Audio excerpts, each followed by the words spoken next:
So I'm really interested about that relationship that you all had with a network like Adult Swim that allowed you that creative leeway.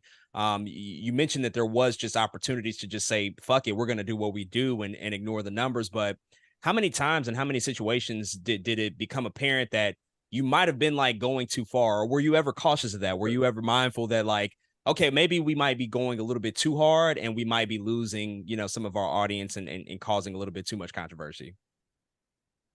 That's a good question. I mean, there were times where I don't know that we ever internally thought that we went too far across the line. Like, you know what I mean? But whenever, like if we get an episode pulled or taken off the air or it doesn't make it to air because, there was like the BET episode didn't even make it to air. And the pause episode we did for Boondocks, that one got pulled right after the first night that it aired. So we don't really know we crossed the line until somebody says, "Hey, you fucked up," or "Hey, the show is not. We're not going to air it." I think I don't know, man. Like I feel like because a lot of us were new to the television world, like speaking, mainly in regards to like myself, Aaron Magruder, Yamar Taylor, she had done like a few things before the Boondocks, but nothing really, that big. And even some of the artists that we hired, we just had like a team of people, I think, that was just not knowing what we shouldn't do or couldn't do, opened up doors for us to do things that most people weren't doing. And it just so happened that, Fox had turned down the show initially, which is, I think, the best thing that could have happened to it, because it just wasn't the right fit, right?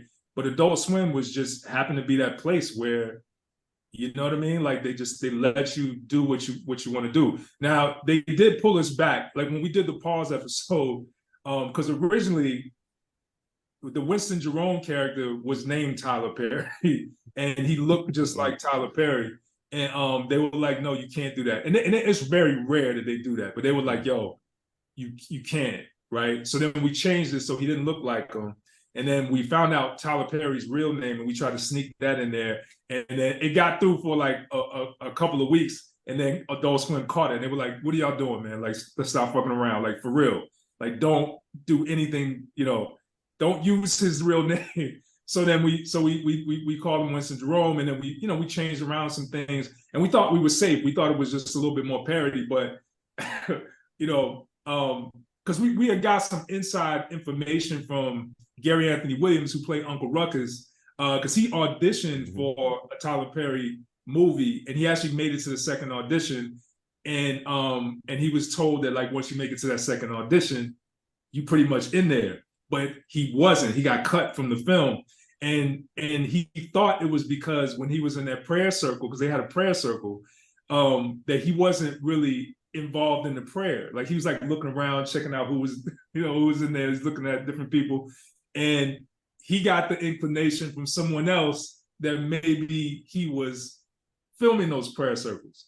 Right. So that's why we put it in the show like that. And I think maybe it was too close to home. Like there was certain things in there that he might have thought like he had like a leak or a mole or something. You know what I'm saying?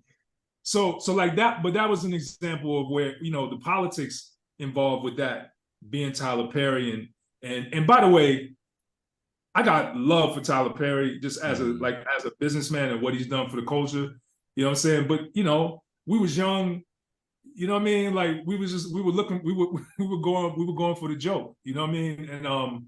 And he at the time, he had a bunch of shows on TBS, and TBS was the parent company, or Turner was the parent company of Adult Swim. So he had way more pull than we did. You know what I mean? So it's like they're not going to sacrifice their relationship with Tyler for us, and so we, but that doesn't it doesn't happen often, man. And like we try not to think about that, because it's kind of like in my opinion, it's like creating in a vacuum. Like you can't really, you know what I'm saying? You can't do something that's gonna be subversive, or you know what I mean, or or anything I think that's good or that I would consider art, you can't do it thinking about filtering it through the lens of everyone else and people who will be offended. And all of that stuff is just going to compromise the art. You know what I mean? Mm-hmm.